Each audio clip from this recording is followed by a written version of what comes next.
संशोधन विधेयक 2023 अनुमति की तिथि 16/11/2023। तो देखिए बड़ी खबर विधानसभा में, बिहार विधानसभा में नीतीश सरकार ने फ्लोर टेस्ट पास कर लिया है। पहले ध्वनि मत से जो है वो विश्वास प्रस्ताव को पास किया गया, लेकिन सत्ता पक्ष द्वारा ये कहा गया कि अब वोटिंग होनी चाहिए और वोटिंग में साफ तौर पर 130 विधायकों का समर्थन, जिसमें साफ तौर पर यह देखा गया कि विश्वास प्रस्ताव जो है वो पारित हो गया और बिहार विधानसभा में एनडीए की सरकार बन गई। इस वक्त अमिताभ ओझा हमारे साथ जुड़ गए हैं। अमिताभ, सुबह से लेकर अब तक और अब विश्वास प्रस्ताव के पक्ष में 129 विधायक, क्या कहेंगे?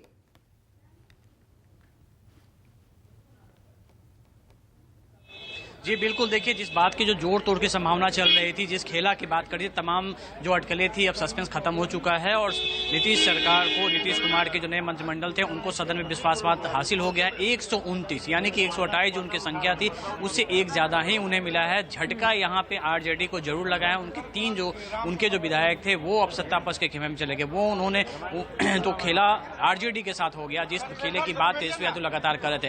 हालांकि आज तेजस्वी यादव ने सदन में जोरदार भाषण दिया, उन्होंने अपने भाषण से सबको चौंकाया, लेकिन जो हकीकत थी, जो जब मतदान का समय आया था, देखिए ये तस्वीर उसी समय साफ हो गई थी जब अध्यक्ष पद को लेकर जो अविश्वास प्रस्ताव था उसके समर्थन में 125 मत पड़े थे और विरोध में 112 मत पड़े थे। तो यह तय माना जा रहा था कि अब जो वोटिंग होनी है, अब जो विश्वास मत हासिल करने की जो वोटिंग होनी मात्र औपचारिकता रह जाएगी और वही हुआ भी। जैसे अब जो वोटिंग होगी 129 मत मिला है। उसके बाद देखिए तमाम जो विपक्ष के जो नेता हैं वो तमाम बाहर निकलने लगे हैं और बाहर निकलने के बाद उन्होंने साफ तौर पे कहा कि ये सत्ता का दुरुपयोग किया गया है, जिसके चलते नीतीश सरकार ने सदन के अंदर बहुमत हासिल किया। देखिए जो भी जो बागी विधायक थे जिनके बारे में नाराजगी जताई जा रही थी, चाहे वो बीजेपी के हों, जेडीयू के, वो तमाम विधायक यहाँ पहुंचे थे। सिर्फ एक विधायक जो थे विनोद राय वो नहीं पहुंचे, लेकिन बाकी सभी विधायक देर सवेर यहाँ पे पहुंच गए और चूंकि समय भी काफी लंबा खींचा, 11:30 बजे का समय था और वोटिंग समय करीब 3:30-4 बजे को हुई, तो ये समय लंबा खींचा जिसका फायदा जरूर उन्हें मिल गया। देखिए यहाँ पर जो तमाम जो विधायक हैं वो अब निकल के, जो विपक्ष के जो विधायक है वो जा रहे हैं, चूंकि सत्ता पक्ष की तरफ से अभी आर्थिक सर्वेक्षण रिपोर्ट जो आज की कार्य सूची में था वो रखी जा रही है और इसके बाद हो सकता है कि जो वित्त मंत्री हैं वो यहाँ पे प्रेस कॉन्फ्रेंस भी करेंगे, क्योंकि आर्थिक सर्वेक्षण रिपोर्ट के बाद पेश कर। देखिए आलोक मेहता हमारे साथ आ रहे हैं। आलोक, ये क्या हुआ? बड़े आरोप नीतीश कुमार ने लगाया है कि आप लोग भ्रष्टाचार में संलिप्त पैसे लिए जा रहे थे। ये जांच कराएंगे, जांच करा ही लेना चाहिए, जांच करा ही लेना चाहिए। और सारे जो 17 साल जो सब हुआ है सबकी जांच होनी चाहिए, क्या सब हुआ, कौन कौन। और दूसरी बात, आज का दिन लोकतंत्र का सबसे शर्मनाक दिन था बिहार के इतिहास में, और जो कुछ भी हुआ वह हुआ जो जनता बिल्कुल नहीं चाहती थी। और लोकतंत्र में जनता मालिक है। जब जनता के ही मंतव्य से, जनता के ही सोच से सरकार बनती है और बिगड़ती है।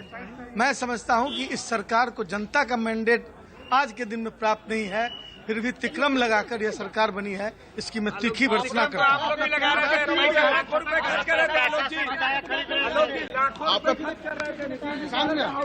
देखिए जी अमिताभ, विपक्ष का वॉकआउट और अब दिख रहे हैं एक करके विपक्ष बाहर आ रहा है। बाद में कुछ दिनों के लिए इन्हें शिक्षा मंत्री बनाया गया था यहाँ पे। जी बिल्कुल, देखिए ये आलोक मेहता थे और जिस तरीके से नीतीश कुमार ने आरोप लगाया घोटाले का, और ये आने वाले दिनों में ये देखने को मिलेगा, क्योंकि कई गड़बड़ियों की बात उन्होंने कही कि कई गड़बड़ियां हो रही थी और आलोक मेहता ने उनसे ही चुनौती दिया कि अब सरकार चाहे तो जांच करा ले। तो निश्चित तौर पे एक बड़ा जो अब जो खेला है, ठीक है अमिताभ, सरकार की तरफ से मैं अपने सहयोगी सौरभ का भी रुख कर लेती हूँ, सौरभ से बात कर लेती हूँ। सौरभ, नीतीश कुमार ने बड़ी बात कही कि जिस तरीके से विधायकों की खरीद फरोख्त सामने आई उस पर जांच की जाएगी, इसके क्या मायने निकाले जाएं। हालांकि नीतीश कुमार ने अपने सरकार के कामों का बखान भी किया, लेकिन आगे का रोड मैप भी कहीं ना कहीं बता दिया।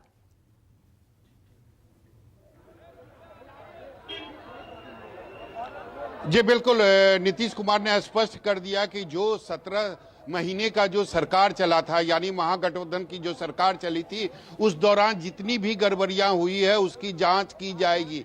पैसा कहां से आया था, बार बार सदन के अंदर मुख्यमंत्री कह रहे थे कि आप लोगों के पास इतना पैसा कहां से आया, कैसे इतना बड़ा जो प्रलोभन है वो हमारे विधायकों को दिया जा रहा था, कैसे बड़े बड़े जो ठेकेदार हैं वो जदयू और बीजेपी के विधायकों के पास जा रहे थे, उन्हें बड़ा बड़ा प्रलोभन दिया जा रहा था। निश्चित तौर पर इस बात की चर्चा करते हुए मुख्यमंत्री ने कहा कि सारी बातों की जो है वो जांच की जाएगी, कैसे आप लोगों के पास इतना पैसा आया है, और जो 17 महीने का जो शासनकाल था उसमें जो भी गड़बड़ियां हुई है, जो भी उस समय मंत्री थे महागठबंधन के, उनकी भी जांच की जाएगी। तो निश्चित तौर पर, और उसके पहले जब सम्राट चौधरी यानी डिप्टी सीएम सम्राट चौधरी बोल रहे थे, वो भी उन्होंने भी इशारे में कहा कि जो भी गड़बड़ियां हुई है, यानी जो भी हमारे विधायकों को जिन्होंने भी तोड़ने की कोशिश की है, उनको भी हम लोग